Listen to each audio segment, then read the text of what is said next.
and then we'll get started. And today's fun. We get to go over some sentence structures and actually have some conversational pieces. All right, let's pray. Dear Heavenly Father, we thank you for this opportunity. Thank you for this time. Pray that you'd bless it and give us wisdom now. In Jesus' name, amen. All right. So last week I said if you had any, if you had time to go through and review and then highlight any ones that you forgot or that you have a hard time remembering, did any of you by chance do that? Yeah, I'll say what is dragon again? What is dragon with the D? That It's like lion, but with the D. no. Daniel.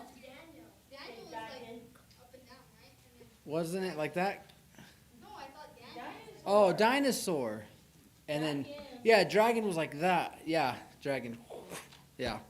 Dinosaur was like that. I'm just giving you a hard time, All right.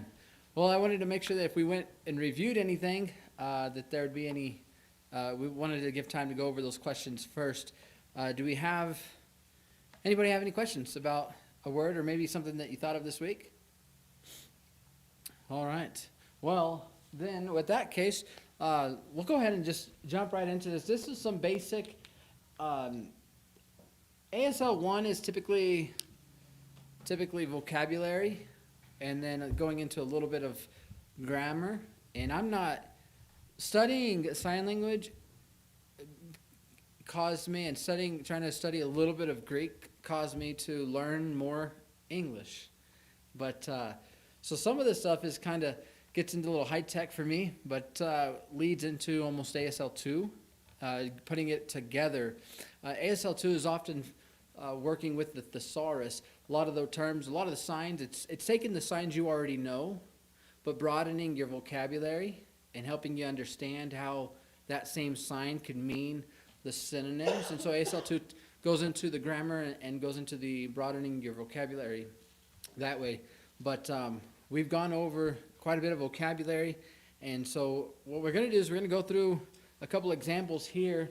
Now this book here, where I'm getting some of this stuff from, is this one is called the AB, or the ABC. It's a basic course in American Sign Language. Now this is the second edition. Now let me just reference this real quick. My wife turned 40 on Saturday, and this was her college textbook when she was 20 years ago when she was taking a college sign language class. This was her textbook 20 years ago. And so a lot of it, as far as I'm concerned, I've gone through most of this book myself, just personally, before this class, just when I was studying it myself, and I'd make myself sick. We'd go on we'd travel, and I'd make my wife drive, and then I'd sit in the passenger seat and go through this. And then after about an hour and a half down the road, I'd get car sick, and I didn't realize, I'd never been car sick before in my life. So I didn't realize what was happening, but I'd get this headache. I'd have to put it down, close my eyes, and rest for the rest of the trip. And then it only happened when my wife was driving. So can I say it was her driving? No. But I learned that it was when I was trying to read in the car, I would get car sick. But I did that a couple times, and because not every time I would do it. And then I realized the common factor was when I was trying to study and read while my wife drove that I got sick, and so I quit doing that. But she sometimes, I took back over the driving because I was like, that's not worth it. But so anyways, I've gone through this, and from what I could tell, it would still be an up-to-date book today because it's a lot of the grammar, things like that. But first exercise that they have us do, and they explain the grammar. There's strict ASL. So the word strict is taking two fingers like this and just going like this. Strict ASL will do this. And oftentimes they'll take the pronoun and, like for instance, the English sentence, I am happy. A lot of strict ASL, they'll actually sign I happy I. They'll usually put the pronoun at the beginning and at the end of, I don't know if this is picking me up. I don't know where the lapel is, though. Maybe this will help. My wife will be happy with me. Do any of you kids know how to go and turn the volume up? Oh, it's already on, so I just have to shut this one off. All right. So what a lot of times, now how many of you remember the sign for I? Let me see you guys do it. Yep, just point yourself. So do it with the open hand. That's my, because that's possessive. So for this point, for saying I am happy, you wouldn't say my, happy my, right? That wouldn't make sense.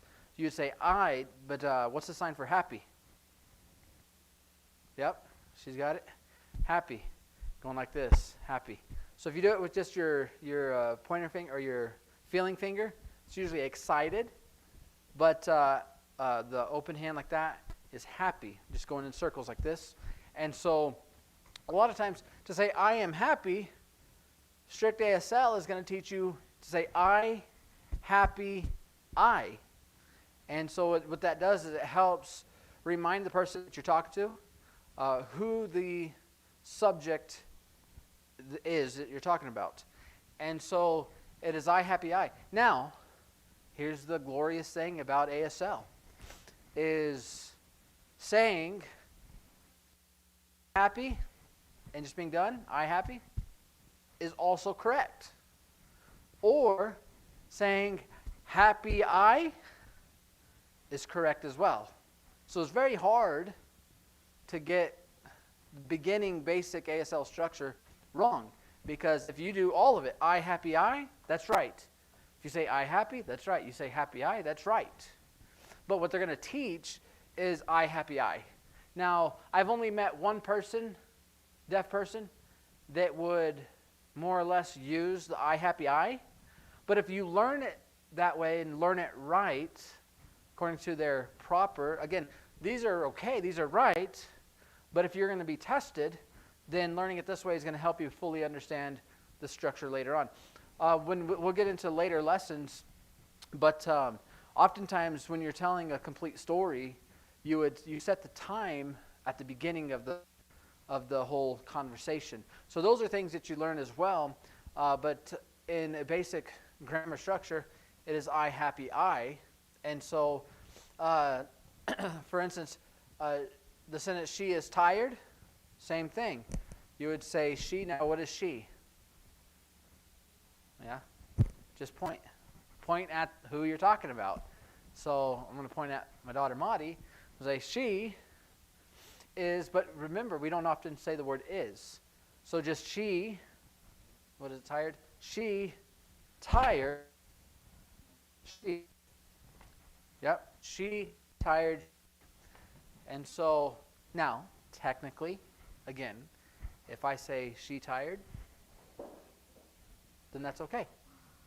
If I say tired, she, that's technically correct as well. But again, to learn it proper with ASL, they're going to tell you to do it she, tired, she. All right, so last one. He is smart. He and she, you point at the girl, you point at the guy, right? But remember, how many of you know remember the sign for smart? So this is wisdom, but to say that somebody is smart is, let me see how they do it in this book, because this has the pictures of it too. Let's see. Oh, they don't have that vocabulary in here. I just want to see how they do it. Let's see. Hello, hi, me, mad, angry, interesting, pretty, sad, short, sleepy, small, smart. Oh, smart. Yep, let me see how they do it here. Come on in, come on in.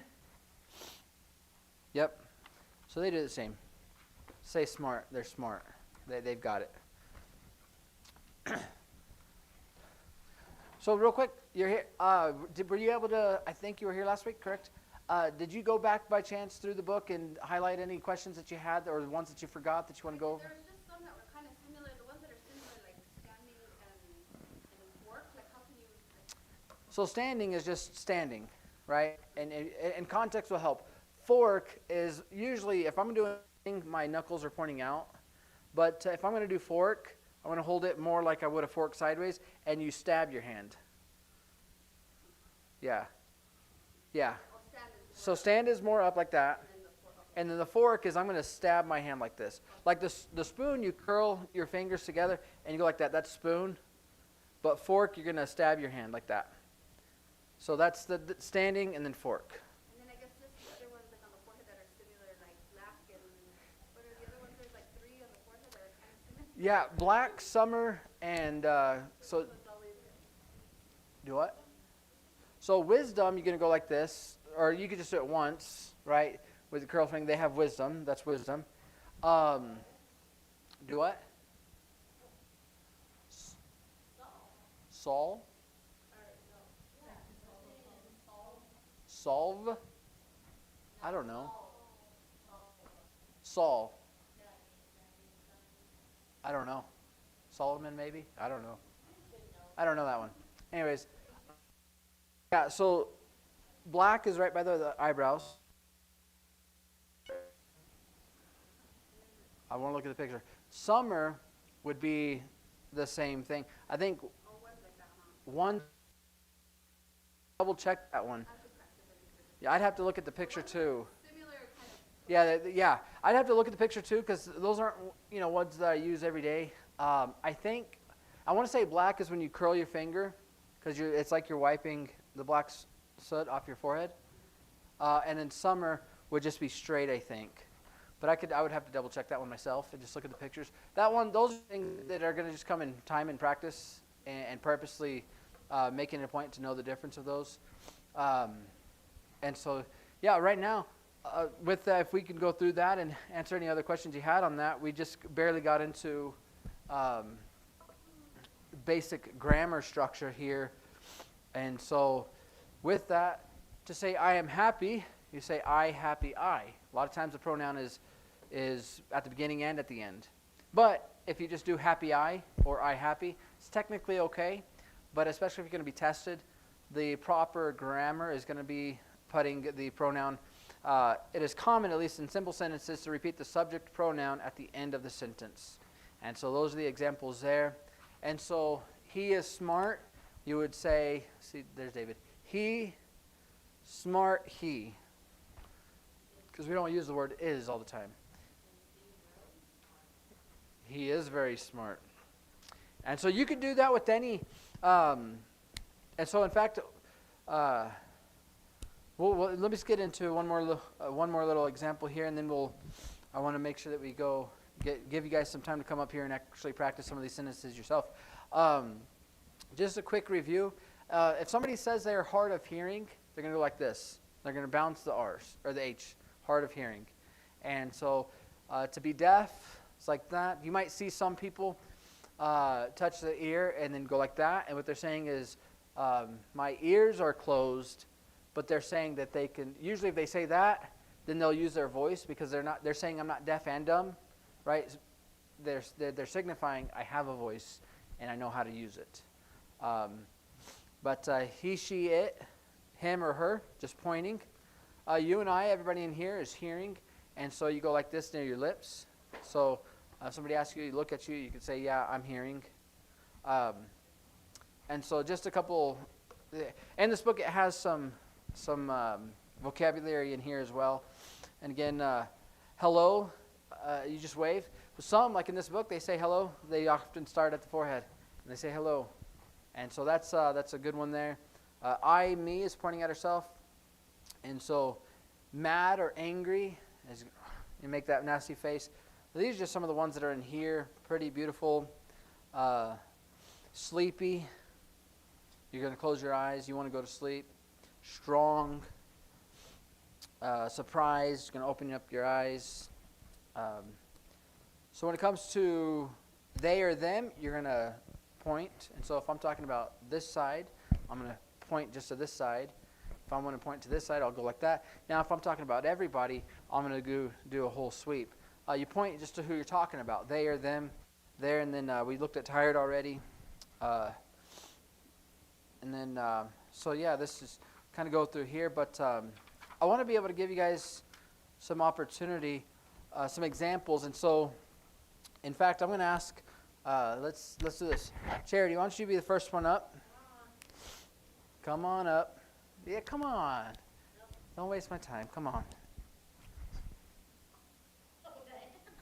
I'll do the Grinch for you. So, right here, you can choose one of these that are here, 1 through 14, or actually 1 through 20. Yeah, 1 through 20. There's some examples. I want you to pick one and then sign it like we just did back here. And then I want to see if we can read what you're signing. So you have, choose one of these 20 examples, whichever one you want to do. So in fact, let me just do this before you get started. So on this page here, bottom left is 1 through 14, and then we have the rest up here, the 20. And so I'm just going to sit down, and what I want to do is I want to give each one of you an opportunity to come up, choose one, whichever one you would like, and see if the rest of the class can read it. So, all right. You better not spill it. Good. All right. Is this where she was sitting? Where was she sitting? All right. So who wants to go next? All right.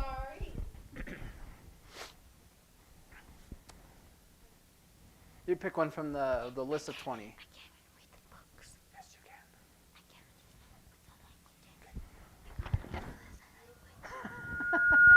Stop. She said, I, vain I. So to say vain, you just do a V toward yourself.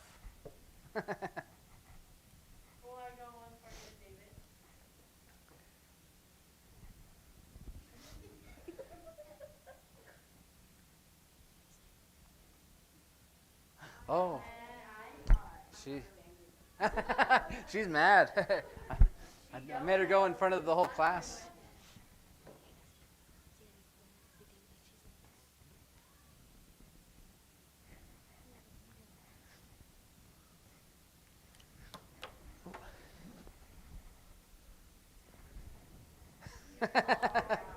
Yes, you did. Yes, you did. I mean, I understood what you said. Yep. So to just get in the habit of right now to practicing it right, you would point at me, say it's tall, and then point at me again. Yeah. Yep. So I was singing a song one time, and I didn't know the sign for Goliath when it came to David and Goliath. And so before the song started, I explained sign name for Goliath, and I spelled Goliath out, and I did a G, and I went like that. So when the song came, in the middle of the song, when I got to the Goliath, that's what I did. I went like that because that signified tall. So. All right. Come on. Here, David, I'll help you. I got one for you, David. So, let's see.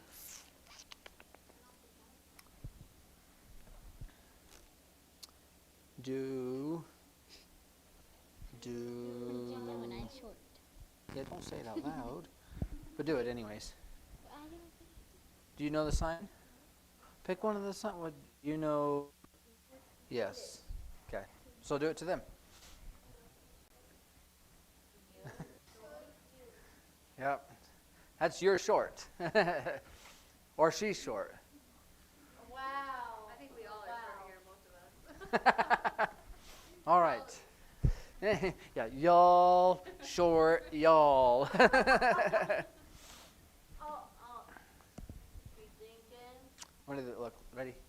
No. Choose one of these.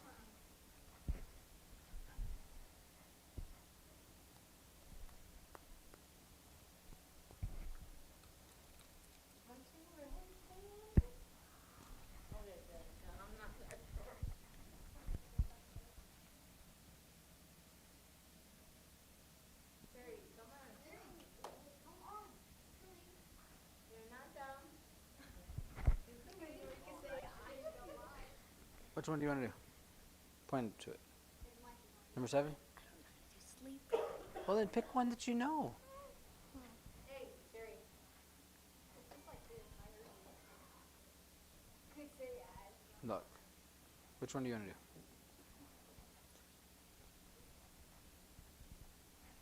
Okay. You mad? No, no. Or you feel? Oh, I sleep. Yeah, I do.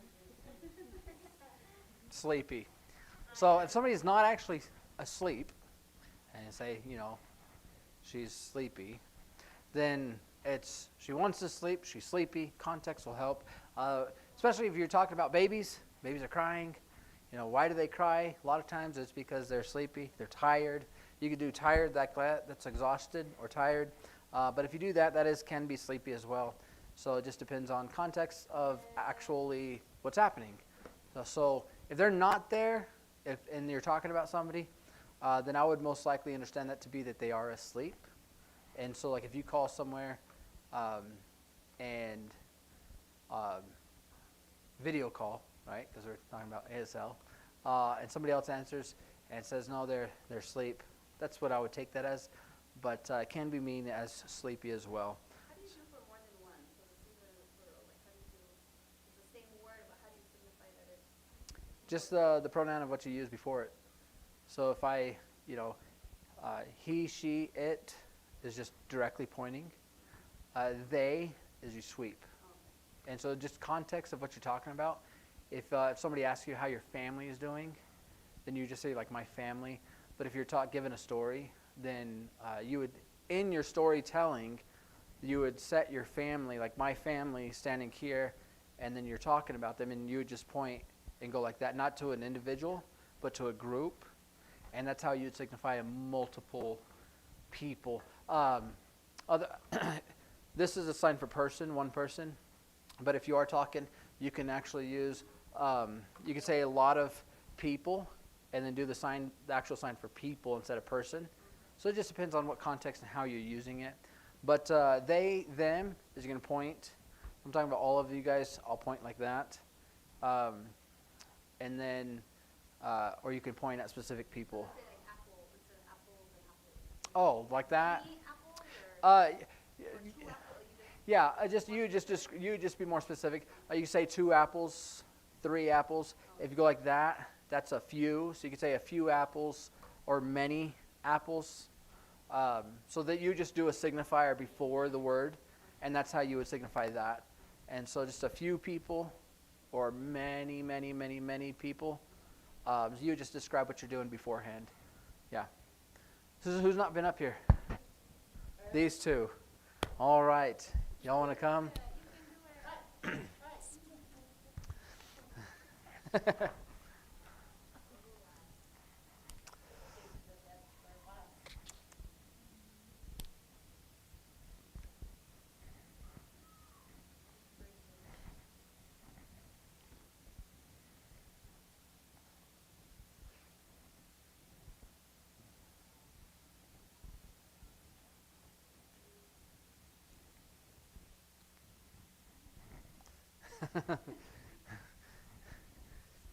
You have to remember some of the actual adjectives, I guess. Is that what it is? Is adjectives? Is that what a lot of them are? Or verbs? If you need help, some of them are on these next couple pages. Just to review, a lot of these are the same ones.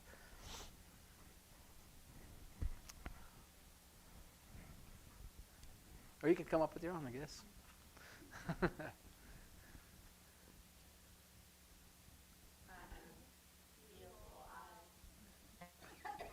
She feels pretty tonight. That's good. Every lady ought to have nights they feel pretty. I think that's a good thing. Well, I feel like the None of them said we're beautiful. They all just said I know. David just says is that she is. All right. So you got to choose one that says they or we. How many of you remember the way? How do you sign we? No. Let them do it. We is we and us is going to be very similar to say. So this is me, or I. But if I'm including all of us, instead of just saying y'all, right? If I go like this and I include all of you guys in with it, but I'm starting and ending with myself, then I'm including myself in that group, and so that's we. Sometimes in C signs, you'll see people use a W and go like that. That's we. But if they just go like that, that's also we. It can mean us or we, so it just depends on the context of the sentence structure. And then just a quick reminder, open hand is possessive. So if I go like this, that's our. Yep. Or theirs, I'm going to do open hand. Like that. That's, whose,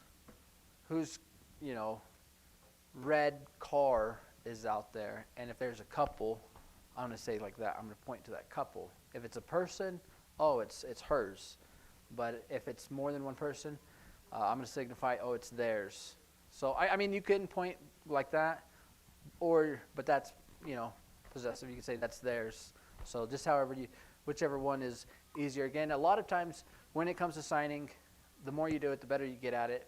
But really, it's using the signs that you know to make sense. And so if you forget theirs, but you go like that, you remember, hey, I could point to both of them, then the context will still go through. And then most often, a lot of deaf people are nice enough. If you do mess up a sign, most people, don't be afraid. I saw a video this last week that said what most people think when they do a sign wrong. And they said good morning, but then they didn't say good. They messed it up, and they said a bad word. And most people, it said what most people think is going to happen, and the deaf people are going to look at them, get all mad, and walk away or something. And it's no, most deaf people will look and be like, oh, yeah, hey, good morning, but then let me explain to you. This is bad word, this is good, and so they'll explain it to you. So I've never met a mean deaf person when you're learning to sign to them. It's just any culture. I've never had a Spanish speaker get upset with me on asking them how to say something in Spanish. They were just happy that I was willing to learn their language. Deaf people, same way. I've never met anybody that was upset with somebody else trying to learn their language. That's a compliment to that culture. And so deaf people are very kind like that as well. If you do mess up slightly, if they don't understand, they'll correct you. Even if they do understand, then sometimes they'll still correct you just so that you can learn, because they see that you have a heart to learn. So don't be afraid to mess up in front of a deaf person. So, all right, go here. We got 1 through 16 down here, or 1 through 14, and then 15 through 20. So choose one of those. I'll give you guys some practice opportunities.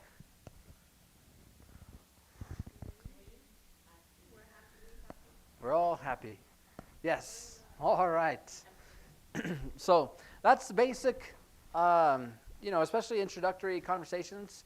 A lot of them are going to be very basic, or at least introductions when it comes to greeting with people. I wrote up on the board before I forget.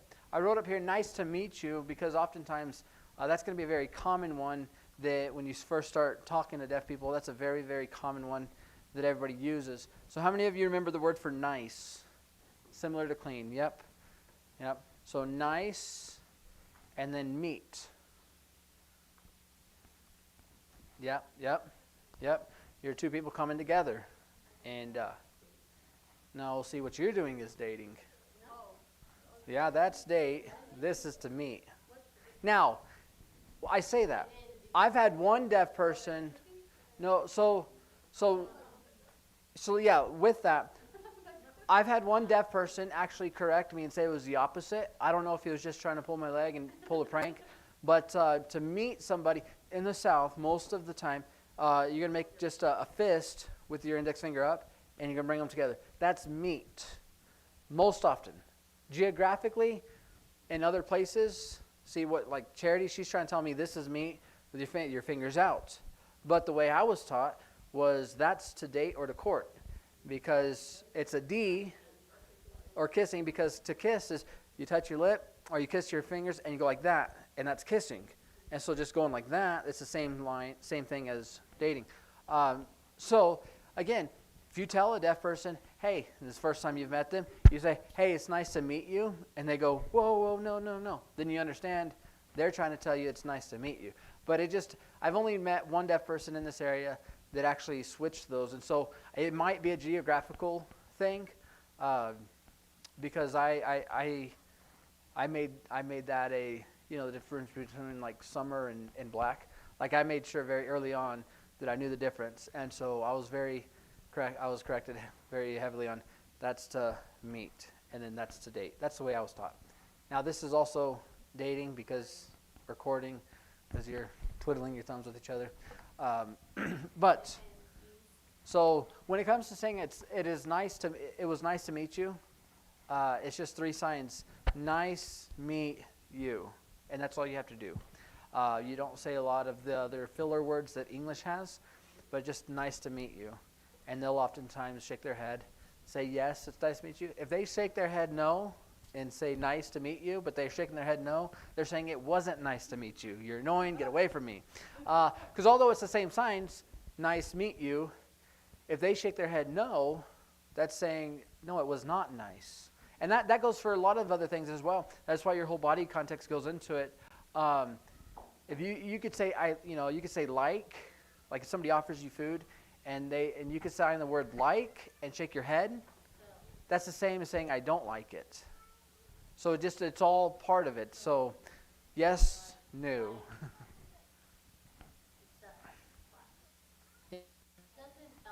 I like pizza. It wouldn't be like pizza like. It'd be I like pizza. Yeah. All right. So that's just some basic notes there. Again, so lesson 2 here is possessives. So the hand shape for possessives is the 5 hand, fingers together. The locations are the same as personal pronouns. Paul moves in the direction of the owner. So you move towards the owner. So my or mine, and our or ours, your or yours, plural, yours, his, her, its, hers. Again, you're going to point towards them. You're pointing towards the owner. Or theirs, is you're going to sweep over them or there. And so that's that. So the in this book here, just specifically, we're going to actually get, sentences with identifying nouns. So to go from singular, I, how would you make that possessive? No. My, okay? You, how would you make that possessive? Your, there you go. She, hers, same thing, yep. So if I say we, how would you make that plural or possessive? Ours, right? Let's see. That's basically we went through. So basic sentence structure. Sentences with identifying nouns. Simple sentences with nouns which identify the subject, and for English people. Predicate nominatives are commonly structured like the simple sentences with predicate adjectives. Again, all of these big words for me. I learned for the week. I had a test on them, and then we moved on. The subject pronoun can be repeated at the end of the sentence. So basically, examples. First example, she, teacher, she. So let me get this. We're going to erase these.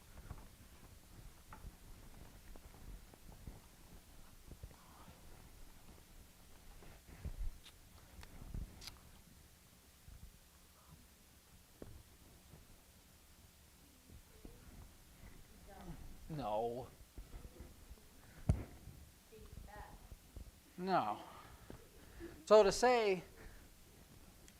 to describe somebody, to say she is a teacher, using the same rules that we use on the basic sentence structure. Anybody want to take a guess at how we? She, teacher, she. Exactly. That'd be all you have to sign. She, teacher, she. Now, this is important because here in a moment we're going to make it possessive. And so, she, teacher, she. What is, anybody remember what the sign for teach? Yep, she got it. Teach. So you can go like this. So usually I bounce because I stutter, right? Teach. But to teach is you're basically taking from what you know and you're putting it in somebody else's brain. So teach. And so how would you say teacher? Teach person is a teacher. And so to say she is a teacher, so for instance, if my wife walked in and we're talking about, just example, deaf person comes to church on Sunday and they have a deaf girl. My wife is a Sunday school teacher and I'm trying to explain who the deaf girl would go to, what class. I would point to my wife. I say she, teacher, she, right? And so you can describe people that way as well.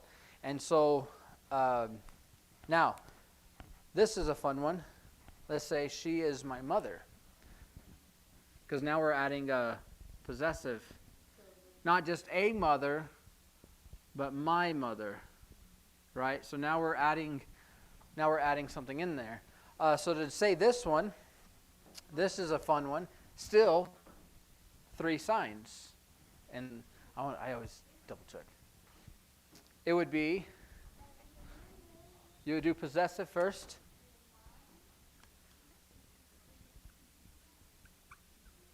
My mother, she.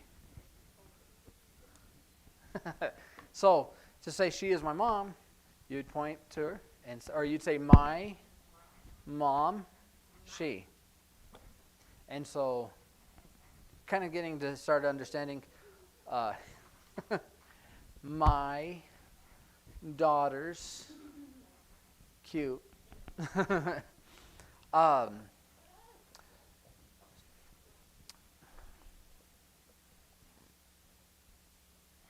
So, just a couple of more examples so we can get this. For instance,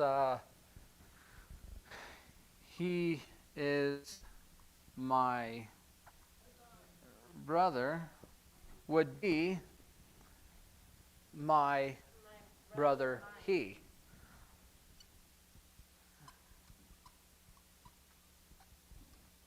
Right. And so that, to say he is my brother, I point he. No. First is my. Yeah, my, because you're doing subject first, or possessive subject. So my brother, so boy, same, or boy like. That's the most common one today, but it makes more sense to me, boy, same. Both are the same. So my brother, he. So that's how you do those. And so it's kind of a unique, different ones. So like my sister, I would say my sister, she. My brother, he. To say your father, or he is your father, if I'm talking about asking if that is your father, I would say your dad, he. Yeah, question. Yeah, so your dad, he. Like, for instance, Marty, like your sister, she. No, they're both going, no. So it's unique there. Using 2 third-person nouns. Let's see, when pronouns are used in a sentence to refer to 2 different persons, we're gonna get you guys back up here in just a moment. Point to a different location for each person. If the persons are not present, the signer can refer to one person on one side of the signer and the other person on the opposite side. So, for instance, to say, let's see, let me erase this. Now we're getting into more complicated, but yet still on the same level as these sentences, but still just learning directional use of signs. Let's see this. The example they give in this one is, so you could say he is his teacher.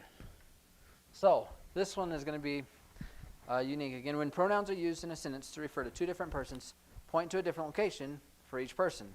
So if you're talking about he and his, he and his. If the persons are not present, the signer can, you can either point directly to them, or in your story, you can point to a specific location. But once you set that person in that location, they're there the rest of the time. No matter what, they are there, unless you pick them up and you move them. and you literally move them. The signer can refer to one person on one side of the signer and the other person on the opposite side. So oftentimes we talk about two different people. There's one person here, one person here.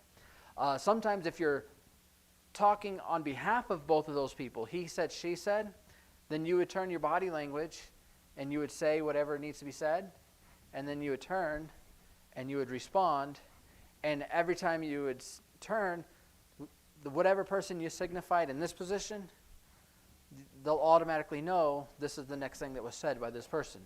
And so it's just getting you to understand the different locations of where people are. But for instance, for this one, he is his teacher. You would say, let me make sure I get this one right, because this is where it starts getting, I don't want to mess you guys up.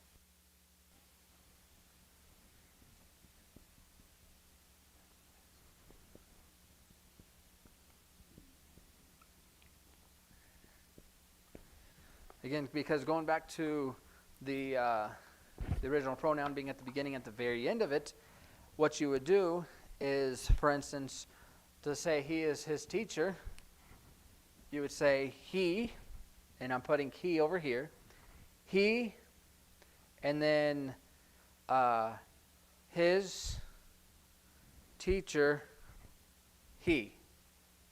And so what I'm saying is the teacher is the one standing here. I'm pointing out who the teacher is.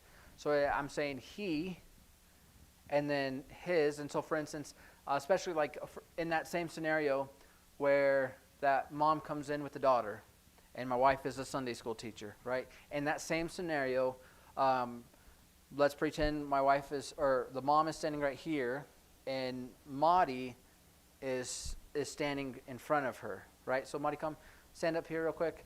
Serenity, come stand up here real quick. Come in. In fact, I want you guys in the camera, so the camera ends right at the end of that. So come stand over here. So if they come into church and your mom and your daughter, right, they're standing here, and my wife is back there, what I'm going to say, I got to get this right. So what I'm going to say is I'm going to point to my wife and say she, her, teacher, she. Make a little sense? It's tough. That's why they have practices, and I'm going to get you guys to come up here and practice that in just a moment so that you can kind of do it yourself. And so I'm talking to Serenity. This is Mom. And again, and if she has another little boy. David, come on up. You're the only boy. You can combine them, but just for basic understanding, go stand next to Maudie. So we have mom, daughter, son. And so first, I welcome them in. Welcome. And then they're asking about Sunday school teachers. I'm going to point to my wife and say she, her, teacher, she. And that way she knows who to look to. And that's my wife over there. And then Brother Daniel is standing over here at this table over here. And I'm going to say he, his, teacher, he. And I'm going to explain both of that. Now, I could, you could break it down, make it a little bit easier, and say, point to my wife, and then say her teacher, and then I can point to Daniel, or I guess I would just do it all together. Point to Daniel, say his teacher. So yeah, I guess I wouldn't change anything about that. Combining it just takes a little bit more time. And so you put the subject, the teacher is what you point at first. That's who you're talking about, and you're pointing people to them. Okay, thank you. Y'all can go have a seat. So since this one starts getting into a little bit of harder examples, let me give one more example, and I'll get you guys up here. Let's see.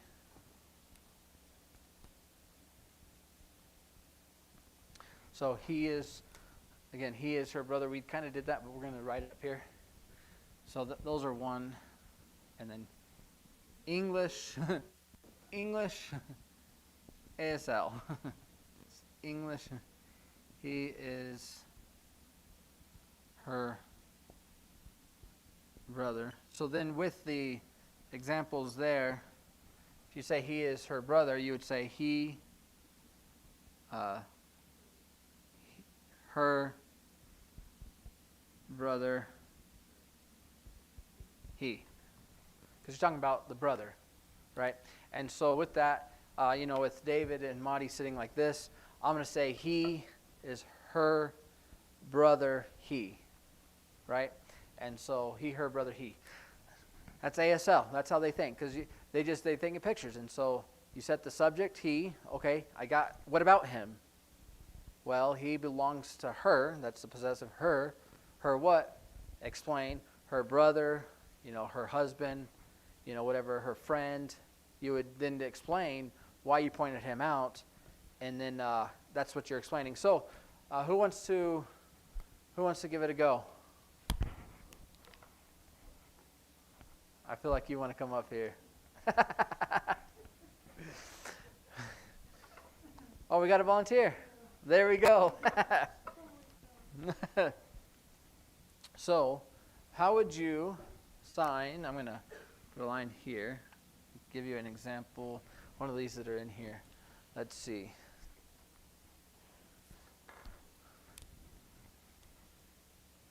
One that I haven't given an example already. Yeah, they're all the same. So, to say in English, say, she is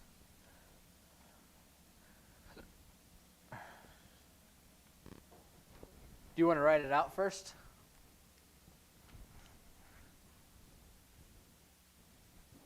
How would you sign that? She is her mother. What would you do?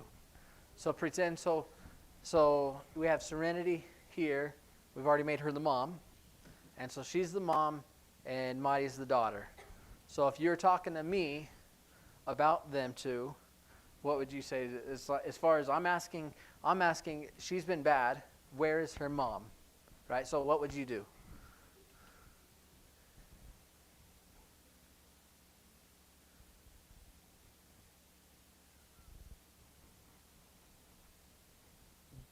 Backwards. So we're talking about mom. Mom is the subject I'm looking for. So who is the mom? That's the mom. So if I'm asking who the mom is, then you would say mom. Or you wouldn't say mom first, but you'd point to the mom. So she can. That goes back to the very beginning with the first examples we gave. You can, but what it's going to be is you're going to say she, her, then mom. She. Yeah. She, her, mom. She. Yes. So let me write it up here. So it's going to be she, her, mom, she. So, again, deaf people are going to be very kind with you. Obviously, they're not dumb, not in the sense that not speak. They're not dumb mentally. And I mean, they're just deaf. And so if you're looking, and obviously you're talking about a mom and a daughter, and most people, their moms look older than their daughters. Very few cases do moms look young enough and daughters look old enough to be like, are they sisters? What are they? Very few times. And so if you were to point at Monty first and say she, mom, and then point at Serenity, then they're going to understand, oh, what you mean is she's the mom to her. They're going to be able to make that connection, but just in proper grammar, we don't, just like we can understand somebody in English using improper grammar. People understand me all the time, but we correct people. And so let's have you up here again. So let's just give you another practice. We already looked at he is his teacher, and so we're talking about the teacher, and so that's who you're going to point to first. That's the main, the object. I don't even know the different English terms because he is subject. I don't know. This is where it gets complicated for me to be able to just teach. But I understand that, like, you're talking about the teacher, so that's who you point at first. So this he is actually teacher. The person, not the sign teacher, but the person, he. Like you mean like in the office and like backwards stuff. So, for instance, if I'm saying, if you want to say, if you're talking to somebody, and let's change this to, he is my teacher, and you're talking about me, I'm the teacher. So what you would do is you would say he, point at me, and then say my. Right, I think I did that right. And then teacher, person, and then point again. Because you're explaining the teacher, who's the teacher? I'm the teacher. But the teacher of who, that's where you throw that my in. So you did that right. So he, my teacher, he. Right? So, can proper A is going to be that complicated? It's not complicated, but it can be complicated, especially when you're first starting out. Because in my head, I'm going to say he, teacher, my. And I want to flip those two, because that's just how my brain works. I would say he, teacher, my, but that's not right. They would understand it, yes, but I think technically it'd be he, my teacher, he.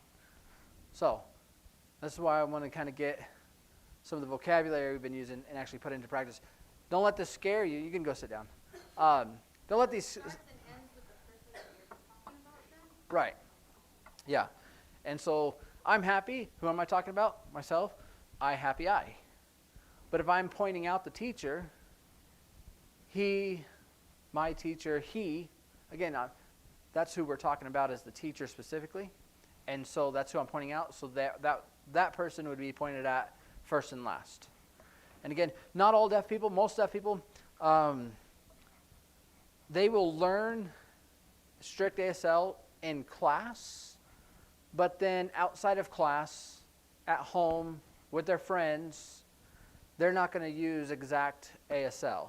They're going to use a mixture of C signs with ASL, and so they're not, all of them, if you watch them, they're not all going to say, he, my friend, he. They're not going to all say that. They're not going to point at their friend twice. They're just going to say, yeah, he, my friend. Or even say, he, friend, and shake their head. They're going to be very, very basic with one another. In class, for testing, yes, they'll understand on paper, yes, he, my friend, he. But when it comes to the real world, so when it comes to, a couple of things, when it comes to the deaf culture, a lot of the deaf kids that live in, like for instance, Santa Fe Monday through Friday, they go to the deaf school there, they live here, they come back on a bus Friday night, they're here Saturday, Sunday, Monday morning, they're back on a bus to Santa Fe, and they live in the dorms in Santa Fe. Those are deaf kids that go to the deaf school. That's just normal deaf culture. Now, if, for instance, one of the kids that lived here had an interpreter, but they went to the public school here in Las Vegas, they would be considered mainstreamed. They were a mainstreamed deaf person. And because of that, because of all their friends are English speakers, or in our town, Spanish speakers, maybe, all their friends would be speaking English, learning sign language here and there, through the interpreter, things like that. And so that person would understand more of how a hearing person thinks. And so they're going to start adapting to the same way that a hearing person thinks. And so they'll understand some more of the idioms that we use in English. And so they'll pick up on that. And so they might understand a little bit more that way, and because they were, quote unquote, mainstreamed. They were mainstreamed within the population, right? And so they weren't just secluded to just deaf people. And so a mainstream person is going to understand a little bit more most often, and that's just the culture that there is. And so, but even amongst themselves, especially, they're not going to use strict ASL. But again, once you learn it right, then it makes more sense when people slack off, right? And so, but if you learn it right the first time, then the whole idea of it all makes better sense. So that's why we kind of go into this. Like I said, some of this stuff is hard for me. even because I don't have a deaf person around here that I constantly talk to. When I lived in Reserve, I had a deaf person that lived in. We lived with the deaf person, not in the same household, but on the same property, and so I would get to use sign language throughout the day, but mainly at church, I was her interpreter.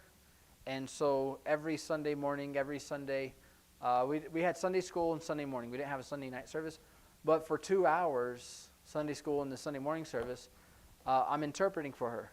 And then when it was during camp season, and we had preaching 2-3 times a day, oftentimes I was the evening interpreter for her. And so for during camp season while she was there, it might be an hour every night that I got to interpret for her. And so I got to spend a lot of time practicing my signs and teaching. And so that helped me out a lot. But since then, I've not had consistent people that I communicate with. And so some of this stuff is, again, you don't use it, you lose it.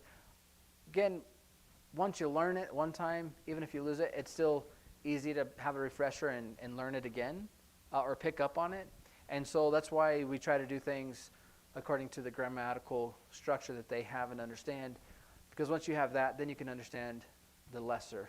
But yeah, that's where we have about 3 or 4 weeks. I haven't decided on exactly which Monday we'll quit. But after today, like I was looking at the calendar earlier, and if we go 2 weeks into December, then we would have had 4 classes left. This is one of those 4. So we may only meet 3 more times at least this semester. But in the next 3 weeks, I'm hoping to have my deaf friend come up here and join us for one of these Monday nights. About time. Yeah. But I wanted to kind of go and have some sentence structure so that way, and basically her heart will be when she comes, and I'm hoping we can get her to come. She knows I'm teaching, and so she would know that she's coming as a teacher, and so it would basically be an opportunity for you to practice with the deaf person, because the whole goal is this. If I can understand you, I know the context of what we're learning in class. Easy. If we practice with each other and we can kind of have a little bit of understanding, well, we're all working together and collectively saying what the other person's saying. But if you can get a deaf person to understand you, that's your test. But if a deaf person, it doesn't matter how perfect you think you are or not, if she understands you, that's the whole goal. That's the whole point. So it may not be exact perfect. You might come up and you might be talking about he's my teacher, and you might point to me, say teacher, and then that's all you have to do is he teacher. And if she understands, oh, he taught you sign language. Yes. So like, again, it's not the full grammatical structure that would be proper for a test, but the whole goal is to understand. That's the basic. Then you start learning from there. And so, like I said, there are about 5 to 10 deaf people here in Las Vegas that I've been told about, or I've messaged online at least to one of them. And then I have some friends in the Albuquerque area. I'm going to try to get to come up here. And so there might be use for some of this even here in Las Vegas. I know a lot of Starbucks have at least one person. I can't tell you all the different signs for the different types of coffee that people have. Starbucks have. Frappe, venti, like I don't know all of those words, but a lot of Starbucks, that's why they have a camera on their screen, and they have at least, most of them, not all of them, but most of them have at least one person, at least on their whole staff. So maybe not at every shift they might have that person, but I've talked to some people and they said that they try to have at least one person who knows sign language at working in Starbucks, that way in case the deaf person wants to come up and order in sign language, they don't have to type it out on their phone. And so, learning it that way, might be a good opportunity for jobs later on. Just for the younger people, there's a company in Albuquerque that will pay you to chauffeur deaf people around. Basically, hey, the deaf person, they want to go to the mall, then you would go and pick them up, take them to the mall, and let them live their life. But a lot of times, especially if there's other things involved with them, as far as there are people who are just deaf and they're only deaf, but a good majority of the people that are deaf are often deaf because of other complications as well. which would prevent them from being able to get a license, or some just choose not to get a license because of the scariness of it. And so they just need somebody to take them to the mall and order a cheeseburger from the McDonald's inside the mall. And so there's companies that'll actually pay you to chauffeur them to the mall, let them do what they want, interpret for them, and sit down, eat their burger, take them back to their home.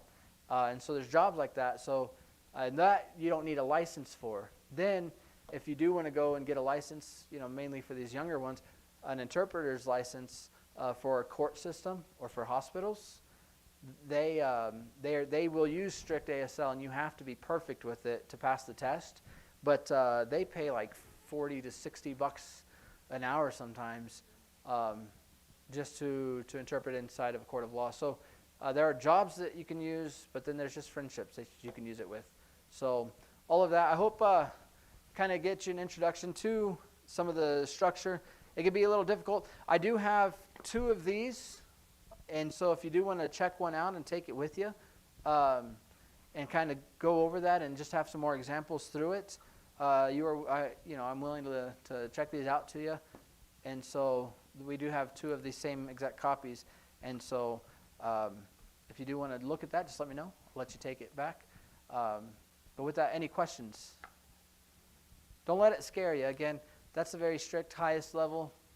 If you don't ever learn it to an exact science or English, but you could still get the gist of it, then we're making progress. This is, again, ASL 1 class, very basic, and a lot of vocabulary, but do want to give you opportunity to start putting it together.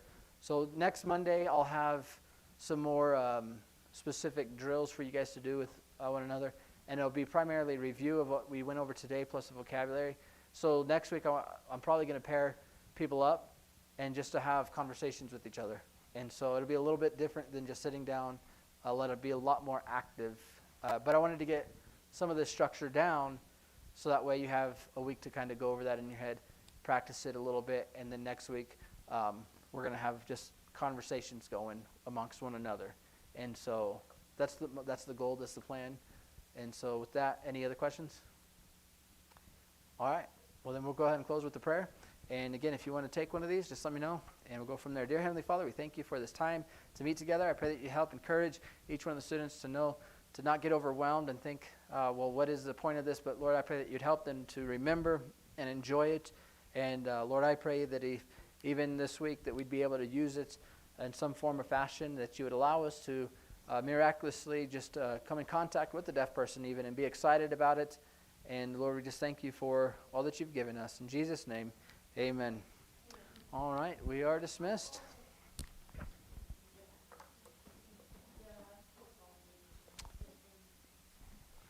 All right.